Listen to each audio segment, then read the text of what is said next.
the Los Angeles Lakers are not able to move off of Russell Westbrook, will Darvin Ham have the cojones to bench him? There's a new report that has just come out that has stated that he has all of the power and he also has the graces of the Lakers management to do so. In this video, we're discussing the most recent report that has come out that if they cannot move off of Russell Westbrook, Darvin Ham may just be benching a $47 million a year player. Oh, it's gonna get heated. My name is Jackson Wilkie. I am your NBA white guy here, and in this channel, I talk all things NBA from a hooper's perspective.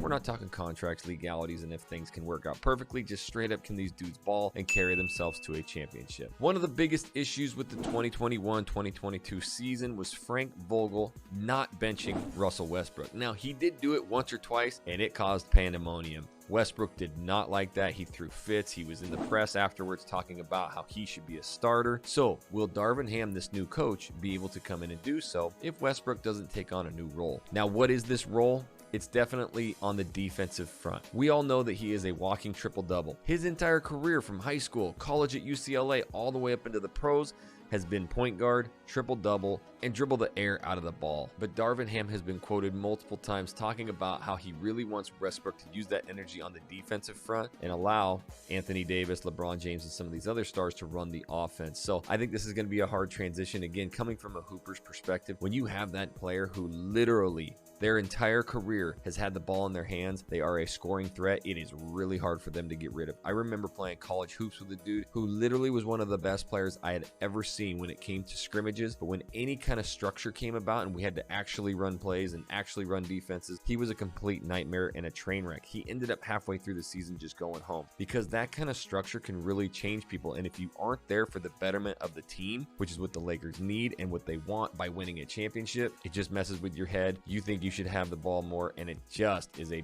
team killer in the chemistry department.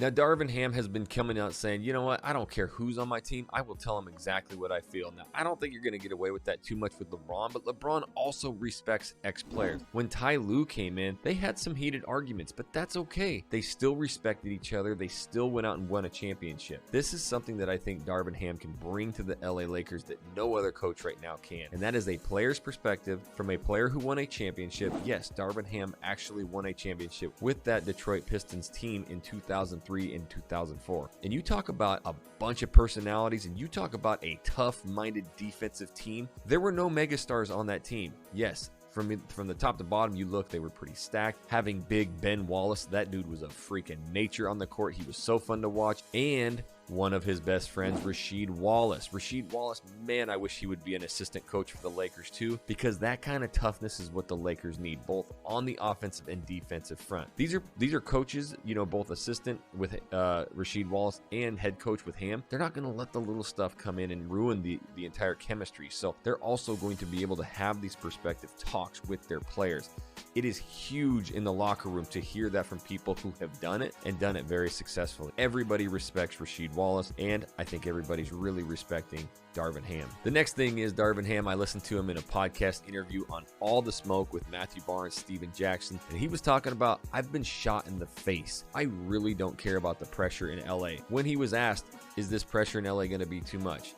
He basically says, look, I'm living every day after being shot in the face. Every day's a blessing. I don't care about the pressure. And the other aspect of that was Matt Barnes actually talked about when he was an assistant coach for Matt Barnes. And he said, man, you were one of the hardest coaches. You used to have us doing the medicine ball dunk drills and you worked us. They love that. And ex-players all respect this dude. Now, he's also bringing something with him to the Los Angeles Lakers from the Milwaukee Bucks. Darvin Ham, he helped be an assistant coach to Budenholzer at the Milwaukee Bucks. And that's a culture right there, and a all-star, megastar in Giannis Antetokounmpo. That is the hardest last name to say. We'll just call him the Greek Freak. But every time that Budenholzer would tell the Greek Freak something, he would say, okay, coach, I'll do better. Right now, if you think that Ham can tell Westbrook to go sit the bench or to improve on something, do you think that he would actually throw a fit? Comment down below what you think Westbrook would do if he needs to change the way that he plays. I think he's going to freak out. That's not really something that Westbrook's going to do a lot. If you go and you start telling Westbrook, hey, you need to change this, you need to do that, he's going to be like, F you, I'm out of here, forget you. His mindset is, I do everything my way, and if I don't,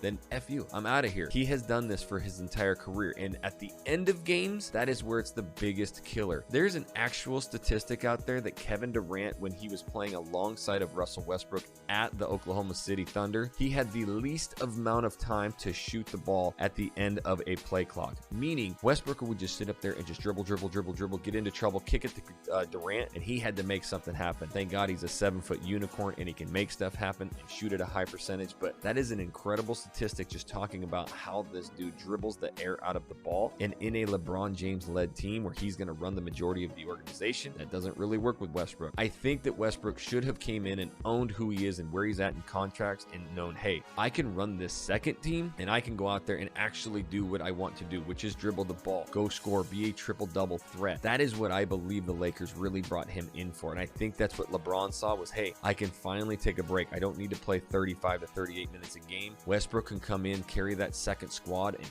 he can continue to keep this lead or maybe even add to it, which is something that I've mentioned in many videos. It drives me nuts, and I can only imagine what it does for LeBron. Every time he goes to the bench, they lose points. I think it's impressive that Darvin Ham is coming out right now and just saying, look, I'll bench anybody, and the Lakers got my back of benching people. They're tired of this not being run. Last year was an absolute disaster. So they've got to be able to go in there and not only have these like scare tactics, but they got to go in there and show, hey, I have kind of adopted this just conglomerate of all-stars on this team and a bunch of just kind of role players, and I got to make it work. Well, I'm going to do what I got to do to save my coaching career, and that may be benching Russell Westbrook. Now, the one thing that I really wish the Lakers would do out there in free agency right now is sitting Lou Williams. He is the greatest sixth man of all time. The dude is a walking bucket. I've seen him come in and score 35 points from the bench. So he has accepted the role of the sixth man. He can come in, and again, the one thing with the Lakers, they have zero fear of shooting. You have to watch where Lou Williams is, and everybody respects that dude. If you look in the league, every player loves Lou Williams. In fact, when he came in as a rookie, he was a rookie to Allen Iverson, and Allen Iverson even loves this dude. So I would love to see Lou Williams somehow get onto the LA Lakers. That would be an incredible second string dude, and that's actually a guy who you could bench Westbrook for, bring in to finish games. That's the one thing about Lou Williams and these six players, or six man off the bench. He is going to come in at the end of the game and finish it. So he may not start, but at least he's finishing. Right now, I want you to comment down below. Do you think that Russell Westbrook should actually, if he does not get traded, start this year? I personally don't. Here's my opinion from a Hooper's perspective. Darvin Ham's going to look at the training camp if they can't get rid of Westbrook, and he's going to go, okay, you are not fitting this, and I got to bench you. I truly believe it. I think he's going to be hard on him. He's going to have to face that. He wants to inevitably use Westbrook. I've heard him in multiple interviews say, I love the dude's personality. I love how hard he works. I've just got to get it corralled. So if he won't do that, if he gets too stubborn, Ham's going to have to sit him. And I also think that he saw Vogel last year play Westbrook way too much. And when you start playing him just because he's a star and $47 million, I cannot believe they have to pay this man that much. But that's the reason that you're keeping him on the court. I loved when Vogel was benching him at the end of games. The Lakers just seemed like they had a weightlifter off their chest and they could go out there and ball. So this is something they're going to have to nip in the butt early. They're really going to have to watch to see if Westbrook can change. But my whole thing is just get him out of there. Can they buy him out? I would love to know that. Comment down below. Is this something that they can just literally buy Westbrook out? It's a